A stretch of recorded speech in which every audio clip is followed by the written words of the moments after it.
Bismillahirrahmanirrahim. Assalamu alaikum, dear students. Today our topic is respiratory disorders, which is related to grade 10 and is the first chapter of this grade.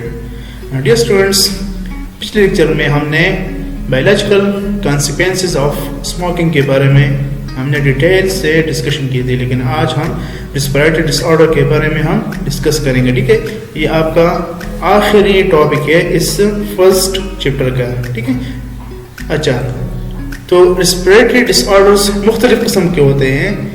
तो कुछ यहाँ पर हम discuss करेंगे. एक इसमें आता है bronchitis, emphysema, pneumonia, asthma and lung cancer. ठीक है, तो इस एक एक के बारे में हम डिटेल से डिस्कस करेंगे. तो सबसे पहले हम ब्रोंकाइटिस के बारे में डिस्कस करेंगे. ये एक रिस्पिरेटरी डिसऑर्डर है.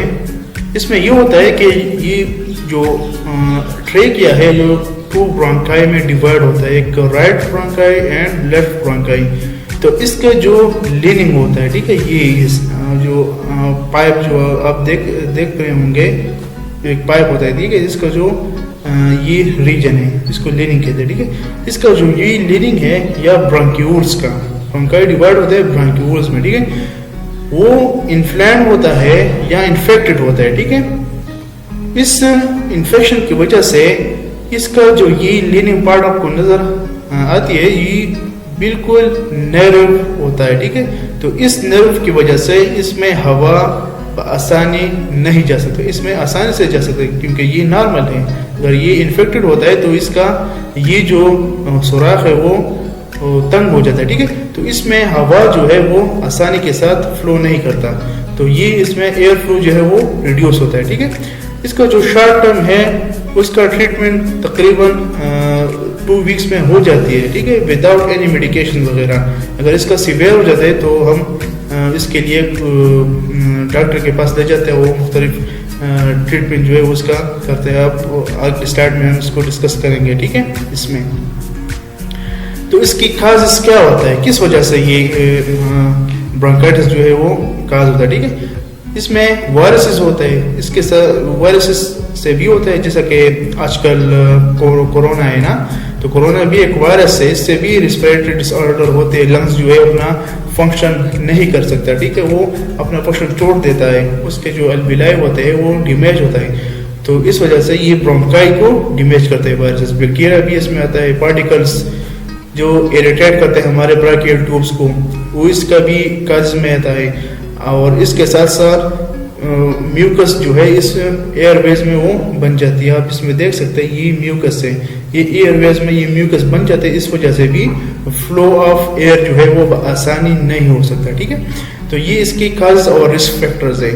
अगर किसी को ये हो जाते तो इसका ट्रीटमेंट किस तरह होता है. मुख्तलिफ किस्म के मेडिसिन मौजूद होते हैं जो डॉक्टर इसको प्रिस्क्राइब करता है, और उसके लिए इलाज के लिए वो देता है, वो अपने टाइम पर वो इस्तेमाल करता है, उससे इसका ट्रीटमेंट जो है वो हो जाता है. ठीक है, अगर ये इन्फेक्शन बैक्टीरिया की वजह से होता है तो हम इसको एंटीबायोटिक्स देते हैं. ठीक है, ये अपने जहन में याद रखें, जितने भी बैक्टीरियल इन्फेक्शंस है इसके लिए जो दवाई इस्तेमाल करती है हम इसको एंटीबायोटिक्स कहते हैं. ठीक है, और अगर ये बीमारी वायरस की वजह से हो, जिसे हम वायरल इन्फेक्शन कहते हैं, तो हम इसको एंटीवायरल मेडिसिन, ये मुख्तलिफ किस्म के मेडिसिन होते हैं जो वायरस के खिलाफ एक्शन करते हैं. ठीक है, अगर किसी को बैक्टीरियल इन्फेक्शन हो और आप इसको एंटीवायरल ड्रग्स या मेडिसिन आप इसको देते तो ये काम नहीं करता, क्योंकि ये हर एक के लिए एक स्पेसिफिक होता है. ठीक है, और इसके साथ साथ इंसान को कफिंग भी होता है. ठीक है, कांसता है, तो इस वजह से जो एयरटेंट्स इसके ब्रोंकियल ट्यूब्स में मौजूद होता है वो इससे बाहर निकलते हैं. ठीक है, तो सांस लेने में इसको आसानी पैदा होती है. ठीक है, इसके साथ जो दूसरा आता है वो है एम्फीसीमा. इस बीमारी में जो अल्विलाई होते हैं, जो लंग्स में गैस एक्सचेंज इसके साथ हो जाती है ब्लड में, तो वो डैमेज हो जाती है. ठीक है, और इसके साथ जो ब्रोंकाई है या ब्रांकियल ट्यूब्स है वो भी डिमेज होता है। जो ये ट्रेकिया के पास बाद जो आता है ब्रोंकाई या ब्रांक्यूल्स जो आपको नजर आते हैं यहाँ पर, ये ट्रेकिया है, ये ब्रोंकाई है, इसके साथ ब्रांक्यूल्स है, ये एक ब्रांक्यूल्स का एक पार्ट लिया हुआ है यहाँ पर, ठीक है। तो ये भी इन्फेक्टेड होता है, तो इस वजह से ये ब्रोंकाई जो है वो अपना इलास्टिसिटी जो है वो लॉस करता है, ठीक है। तो इस वजह से ये एक्सपेंड और कंट्रैक्शन में बहुत तकलीफ होती है, या हवा अगर इंसान लेता है तो इस वजह से भी इसको बहुत ज़्यादा तकलीफ होती है, ठीक है। इसमें गैस एक्सचेंज जो है वो प्रॉपरली नहीं होता। आप देख सकते हैं कि ये नॉर्मल अलविलाई है जो आपको सही नज़र आती है। यहाँ पर गैस एक्सचेंज आसानी यहाँ पर हो जाती है, मगर आप अगर इसको देख ले तो ये यहाँ पर डिमेज हुआ है, ठीक है। ये डिमेज अलविलाई है, तो इसमें गैस एक्सचेंज प्रॉपरली नहीं होता, ठीक है। अच्छा, इसकी काजेज और रिस्क फैक्टर्स जो है वो क्या है, इसमें सबसे पहले जो आता है वो है सिगरेट स्मोक, ठीक है। तो सिगरेट स्मोक भी इसका एक वजह है। Long term exposure to certain industrial pollutants और डस्ट, अगर कोई बंदा किसी इंडस्ट्री वगैरह में काम करता है या कोई मजदूर अगर काम करता है वहाँ पर बहुत ज़्यादा डस्ट वगैरह जो होता है, तो इस वजह से वो बंदा ज़्यादा इफेक्टेड होता है, ठीक है। या movement of oxygen from air into the blood is more difficult, इसकी वजह से जो ऑक्सीजन हवा से जो हमारे लंग्स में अंदर की तरफ जाती है वो बहुत मुश्किल जो है वहाँ पर पहुँच जाती है, ठीक है। अगर ये बीमारी किसी को हो जाती है तो इसका ट्रीटमेंट किस तरह होता है, ब्रांकियोडायलेटर्स, ये हमारे पास मेडिसिन होते हैं, या हम इनहेलर्स भी इसको कहते हैं, जो एक के जरिए स्प्रे जो इंसान अपने मुंह में अंदर जो है वो कर सकते हैं। तो इस वजह से जो कफिंग होती है कांसता है जो इंसान, ठीक है, वो भी रिलीफ होता है, ठीक है। और शॉर्टनेस ऑफ ब्रेथ जो है वो भी रिलीफ होता है इससे, और ब्रीदिंग प्रॉब्लम जो है वो भी रिलैक्स होता है, ठीक है। और कंस्ट्रक्टेड एयरवेज जो यहाँ पर इसकी जो कंट्रैक्शन एक्सपेंशन जो इलास्टिसिटी उन्होंने लॉस की थी वो भी इसके ब्रांकियोडायलेटर्स के साथ वो रिलैक्स होता है। इसमें स्पेशल केमिकल्स मौजूद है, वो केमिकल जो है उसको एक्सपेंड करता है या इसको इलास्टिसिटी जो होती है वो दोबारा ले आती है, ठीक है। इसमें एंटीबायोटिक्स भी इस्तेमाल होती है, एंटी इन्फ्लेमेटरी ड्रग्स भी होते हैं लाइक स्टेरॉइड्स, जो इस ब्रांकियल ट्यूब्स की स्वेलिंग्स को कंट्रोल करता है या इसको ख़त्म करता है, ठीक है। इसके साथ नमूनिया भी अल्वियोलर वॉल की इन्फेक्शन को कहते हैं, ठीक है। इस अल्वियोलाई में जहाँ पर गैस एक्सचेंज होता है, आप इस डायग्राम में देख सकते हैं कि ये एक लंग्स है और लंग्स में यहाँ पर अल्वियोलाई जो है वो मौजूद होती है यहाँ पर, ठीक है। तो इस अल्वियोलाई जो है इसमें जो हम इसको एयर सेक्स भी कहते हैं वो डैमेज होता है और इसमें म्यूकस जो है वो पैदा होती है यहाँ पर, ठीक है। तो इस म्यूकस की वजह से ये फील्ड हो जाता है। अगर ये फील्ड हो जाए तो यहाँ पर ऑक्सीजन जो है वो पहुँच नहीं सकता। यहाँ पर ब्लड के पेरेंट्स भी मौजूद होते हैं, तो ब्लड में ऑक्सीजन जो है वो पहुँच नहीं सकता, ठीक है। तो इंसान को बहुत ज़्यादा तकलीफ होती है। और इसके साथ साथ फ्लूइड के साथ साथ पस जो है वो भी मौजूद होता है, ठीक है। ये बॉडी में जो गंदा फ्लूइड है वो इसमें आ जाता है यहाँ पर, ठीक है। जो एयर सेक्स है वो इससे फिल्ड होता है और गैस एक्सचेंज जो है वो नहीं हो सकता है इससे, ठीक है। इसकी काजेज और रिस्क फैक्टर्स के बारे में हम बात करें तो तकरीबन 30 डिफरेंट काजेज इसकी होती हैं, मुख्तलिफ ऐसे काजेज है जिसकी वजह से ये नमूनिया जो है वो होता है। या तो ये बैक्टीरियल इन्फेक्शन से होता है, कोई बैक्टीरिया अगर लंग्स में चला जाए तो इस वजह से होता है, या इसमें हम एक टाइप लेते हैं बैक्टीरिया में माइकोप्लाज्मा हम इसको कहते हैं, ठीक है। या वायरल इन्फेक्शन वायरस की वजह से भी होते हैं, ठीक है। इसकी इन्फेक्शन किस तरह होता है, थ्रू माउथ होता है। अगर कोई इंसान मुंह के जरिए सांस लेता है, अगर हवा में कोई बैक्टीरिया शामिल हो, जो इसके मुख्तलिफ टाइप्स यहाँ पर मौजूद होते हैं, यहाँ पर ये हम इसको भी डिस्कस करेंगे। इस टाइप का बैक्टीरिया अगर हवा में मौजूद हो और इंसान इसको हवा के जरिए अपने लंग्स को ले जाता है तो इस वजह से ये बैक्टीरिया वहाँ पर अपना ग्रोथ जो है वो शुरू करता है और इसके साथ साथ जो म्यूकस है वो भी बन जाता है, ठीक है। और इससे एयर सेक्स जो है वो फील्ड होता है, ठीक है। नोज के जरिए भी और आइस के जरिए भी ये पहुँच जाता है, ठीक है।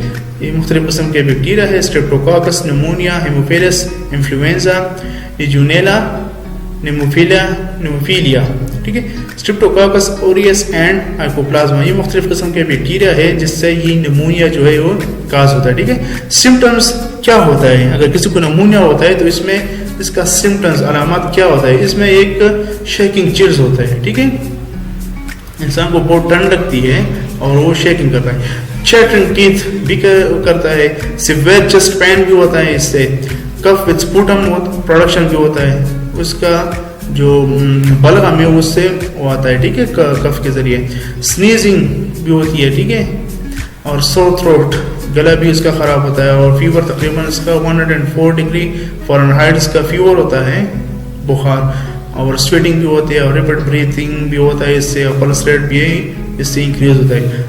तो इसका ट्रीटमेंट जो है इसकी सिवियरिटी पर डिपेंड करता है कि इसका कितना सिवियर है। अगर कोई बंदा जो है उसको इनिशियल स्टेज में कोई नमूना हो जाता है तो नॉर्मली जो है वो आसानी जो है वो कंट्रोल होता है, ठीक है। अगर ये सिवियर होता है तो इसका ट्रीटमेंट थोड़ा मुश्किल होता है, ठीक है, तो डिपेंड करता है इस पर। ज़्यादातर एंटीबायोटिक्स जो है वो इसको प्रिस्क्राइब करता है, ठीक है। ये ज़्यादातर यहाँ पर देख सकते हैं कि बैक्टीरिया की वजह से होता है, तो एंटीबायोटिक्स जो है वो प्रिस्क्राइब करता है इस पेशेंट को, ठीक है।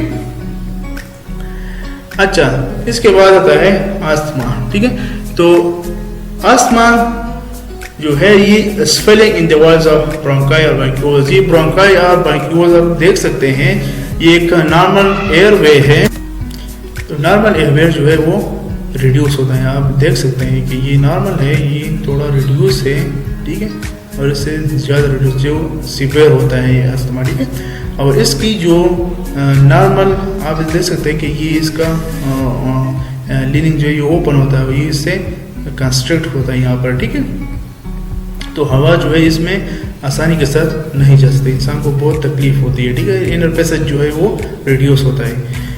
अच्छा, अगर हम इसकी काजेज और रिस्क फैक्टर्स के बारे में डिस्कस करेंगे तो सबसे पहले जो आता है वो है एलर्जीज, जो इंसान को एलर्जी होते हैं, मुख्तलिफ किस्म के डस्ट पार्टिकल से भी होती है, पोलन से भी होती है। जो ज़्यादातर जो स्प्रिंग सीजन स्टार्ट होता है तो इसमें पोलिनेशन होता है, तो पोलन ग्रेन एक प्लांट से दूसरे प्लांट पर हवा के जरिए वगैरह जो है वो जाता है। तो अगर किसी इंसान की नाक या कोई गले वगैरह में जाता है इस रेस्पिरेटरी सिस्टम में, तो इसकी वजह से ये अस्थमा इसको काज होता है, ठीक है। कोल्ड से भी होता है, स्मोक से भी होता है, या अदर केमिकल्स हवा में जो मौजूद होते हैं इससे भी अस्थमा जो है वो काज होता है, ठीक है। जनरल सिम्टम्स इसमें शॉर्टनेस ऑफ ब्रेथ होता है। अगर कोई इंसान नॉर्मली यहाँ से अगर कोई बंदा जो है अपने घर से रवाना होता है बाजार तक, वो 10 मिनट में जाता है नॉर्मली। अगर किसी को ये अस्थमा होता है तो वो 10 मिनट में नहीं जा सकता, वो थोड़ा जाता है और उसका सांसेस जो है वो तेज़ हो जाती है, ठीक है। उसको जो हवा की लिनिंग्स है वो रिड्यूस होता है, इस वजह से वो हवा इसके ब्लड और इसकी रिस्पिरेशन प्रोसेस के लिए वो मैसर नहीं होता थी, इस वजह से ये इसको बहुत तकलीफ होती है, ठीक है। फ्रीजिंग या विस्टिंग साउंड इन लंग्स ये भी इसमें आता है, इसके चेस्ट में मुख्तलिफ किस्म के विस्टिंग साउंड जो है वो प्रोड्यूस होता है, जो वो सांस लेता है, ठीक है। कफिंग भी होता है इससे, चेस्ट टाइटनेस भी होता है इससे। और इसके ट्रीटमेंट जो है ब्रोंकोडायलेटर्स जो हमने पिछले साइड में डिस्कस की, वो भी अगर इसको मुहैया करे तो इससे इसकी ब्रोंकाई वगैरह जो है वो डायलेट होता है और हवा जो है आसानी इसमें चल सकता है, ठीक है। In the form of inhalers भी कर सकते हैं, जो पेशेंट जो है अपने मुंह में वो स्प्रे सा नज़र आता है वो करता है, ठीक है, अपने मुंह में। सर्टेन केमिकल्स भी इसमें मौजूद होते हैं, इस वजह से इसकी ब्रोंकाइल या ब्रोंक्यूल्स जो है वो डायलेट होता है, ठीक है, वो खुल जाता है इससे। अच्छा, लंग कैंसर ये मोस्ट कॉमन है वर्ल्ड में, ठीक है, और ज़्यादातर ये मर्द होता है, मैन को होता है, ठीक है, इंस्टेड ऑफ वुमेन। या अगर हम कंपैरिजन करें तो ज़्यादा मर्द जो है इससे इन्फेक्टेड होता है, ठीक है। इसकी मुख्तलिफ किस्म के लंग कैंसर होता है। अगर आप यहाँ पर देखें, ये एक इंसान का लंग है और इसमें यहाँ पर कोई चीज़ नज़र आती है, ये चीज़ है जो आपको नज़र आती है, ये अनकंट्रोल्ड डिवीजन ऑफ सेल्स होता है, ठीक है। इससे ये ट्यूमर्स बन जाता है। तो इस ट्यूमर्स की वजह से अगर आप यहाँ पर भी देखें, ठीक है, ये जो येलो नज़र आता है, इसकी वजह से हवा की जो नाली है या जो ब्रोंकाई है वो बंद हो जाती है, इसमें हवा जो है वो नहीं पहुंच सकता, ठीक है। अच्छा, grows and spread in different ways, मुख्तलिफ वेज इसकी वजह से वो स्प्रेड होता है। हमारे पास यहाँ पर भी दे सकते हैं कि ट्रिका के ऊपर भी यहाँ पर लिम्फ नोड्स जो होते हैं वो भी यहाँ पर जो है वो सोलन हो जाता है, ठीक है। ये भी कैंसर की मुख्तलिफ किस्म की टाइप्स है, ठीक है। अगर काज और रिस्क फैक्टर के बारे में हम डिस्कस करें तो इसमें सबसे जो मेजर काज है वो है स्मोकिंग का। ज़्यादातर रिस्पिरेटरी डिसऑर्डर इस स्मोकिंग की वजह से होती है, ठीक है। ज़्यादा ख़तरनाक है, हमने डिस्कशन भी की थी पिछले बायोलॉजिकल कंसिक्वेंसेस के बारे स्मोकिंग के बारे में, तो उनमें तकरीबन 4000 केमिकल्स मौजूद होते हैं, उसमें 79 या 69 ऐसे केमिकल्स हैं जिसे हम कार्सिनोजेंस कहते हैं जो कैंसर काज करता है, ठीक है। तो ज़्यादातर हमारे पास स्मोकिंग जो है एयरवेज या हमारे रिस्पिरेटरी सिस्टम डिस्ट्रॉय करता है, ठीक है। हाई लेवल ऑफ पोल्यूशन, अगर किसी जगह पर पोल्यूशन ज़्यादा होता है वहाँ पे भी अगर कोई रहता है तो इससे इस लंग कैंसर जो है उसका खतरा हो सकता है, ठीक है। इंडस्ट्रियल कैंसरोजेंस भी होते हैं जो इंडस्ट्री में मुख्तलिफ किस्म के प्रोडक्ट्स बन जाते हैं, इस प्रोडक्ट के बनाने में मुख्तलिफ किस्म के वेस्ट प्रोडक्ट भी बन जाते हैं और वो इंसान अगर इनहेल करे तो इससे भी इसको ये प्रॉब्लम जो है वो आ सकता है, ठीक है। रेडिएशन जो होते हैं मुख्तलिफ किस्म के एक्सरेज वगैरह एंड वायरल इन्फेक्शन से भी होता है, ठीक है। सिम्टम्स ये है कि कफ विद स्पुटम होता है, जब वो कांसता है तो इसके साथ वो बलगम वगैरह जो है वो आता है, ठीक है। ब्रेथलेसनेस होता है, इससे सांस में रुकावट होती है। प्लूरल चेस्ट पेन भी होता है, प्लूरल जो मेम्ब्रेन है लंग्स की उसकी में जो है इसको पेन जो है वो फील होता है, ठीक है। ट्रीटमेंट जो है वो डिपेंड करता है कि स्टेज में कि किस स्टेज में होता है, ठीक है। अगर कैंसर के बारे में थोड़ा सा मैं आपको बता दूं कि इसके मुख्तलिफ किस्म के स्टेज होते हैं। अगर ये प्राइमरी में होता है या जो इनिशियली होता है तो इसका ट्रीटमेंट हो जाता है, अगर ये सीवियर हो जाता है तो इसका ट्रीटमेंट फिर नहीं हो सकता, ठीक है। तो इसमें कुछ ट्रीटमेंट यहाँ पे मैं दिखा दूँ, यहाँ पर ये है कीमोथेरेपी, मुख्तलिफ किस्म के अद्वियात देता है, इसमें मुख्तलिफ किस्म के केमिकल्स होते हैं और वो केमिकल वो टारगेट सेल पर पहुंच जाते हैं जो कैंसर उसको हुआ है और उसको ट्रीट करता है। मुख्तलिफ किस्म के रेडिएशंस के ज़रिए भी करते हैं, ठीक है। और सर्जरी, इसके सर्जरी के ज़रिए भी जो बॉडी पार्ट है उसको कट करता है जो उसको कैंसर हुआ है, ठीक है। तो इसकी ट्रीटमेंट इस 3 तरीकों पर होता है। अच्छा, यहाँ पर एक ये पिक्चर में आप देख सकते हैं कि ये एक मशीन लगा हुआ है, इस मशीन को हम आर्टिफिशियल वेंटिलेटर कहते हैं। ये बहुत इम्पोर्टेंट है। आजकल जो ये आउटब्रेक जो आया है कोरोना जो कहते हैं इसको, इसमें पेशेंट को जो लंग्स है वो डैमेज होता है, डिस्ट्रॉय होता है, तो इस वजह से उसको सांस में बहुत ज़्यादा तकलीफ होती है। तो इसकी सांस को बरकरार रखने के लिए एक आर्टिफिशियल मशीन या जो हम इसको आर्टिफिशियल लंग्स भी कह सकते हैं, ठीक है, ये तैयार की है। ये एक पेशेंट है, मैंने इसका जो पिक्चर ये ब्लर किया है, यहाँ पर आप देख सकते हैं कि ये पाइप इसको लगा हुआ है। ये कंट्रोल मैकेनिज्म इसमें होता है, ये साफ हवा जो है इसको मॉइस्चराइज भी करता है, इससे डस्ट फ्रीड भी करता है, ठीक है, जिसमें जो मुख्तलिफ किस्म के ख़तरनाक केमिकल्स वगैरह वो भी इसको साफ करता है। बिल्कुल साफ जो हवा है हमारे लंग्स को उसको पहुँचाता है, ठीक है। और लंग्स से जो कार्बन डाइऑक्साइड वगैरह जो वहाँ पर सेल्स और ब्लड के जरिए लंग्स पर आती है उसको दोबारा जो है इस मशीन रिमूव करता है, ठीक है। ये लंग्स की आर्टिफिशियल लंग्स है और काम इस तरह करता है, ठीक है। ये एक कंट्रोल मैकेनिज्म है। यहाँ पर ये स्क्रीन नज़र आती है, इस पर इसकी रेट और इसकी प्रेशर वगैरह सब कुछ यहाँ पर एक एक्सपर्ट जो है या टेक्नीशियन जो है उसको कंट्रोल करता है, ठीक है। अच्छा, तो मुख्तलिफ किस्म के रिस्पिरेटरी डिसऑर्डर के बारे में हमने डिटेल से डिस्कशन की। तो now it's time for your knowledge कि आपने कितना समझा हमारे लेक्चर को, ठीक है। तो यहाँ पर मैंने कुछ क्वेश्चंस जो है ये पुट किए हैं, आप इस क्वेश्चंस को गौर से देखें और अपने आप को इस पर समझें। और कोई भी मुश्किल इस सवाल में आपको नज़र आती है तो इस लेक्चर को आप दोबारा भी देख सकते हैं, ठीक है। और तब तक देखें जब तक आपको इसकी समझ नहीं आती, ठीक है। तो आपका टाइम का बहुत बहुत शुक्रिया। और ये हमारा लास्ट लेक्चर था इस चैप्टर का। इंशाल्लाह सेकंड लेक्चर में फिर मिलेंगे। अपना ख्याल रखिएगा। Thank you so much for your time and attention. अल्लाह हाफिज़।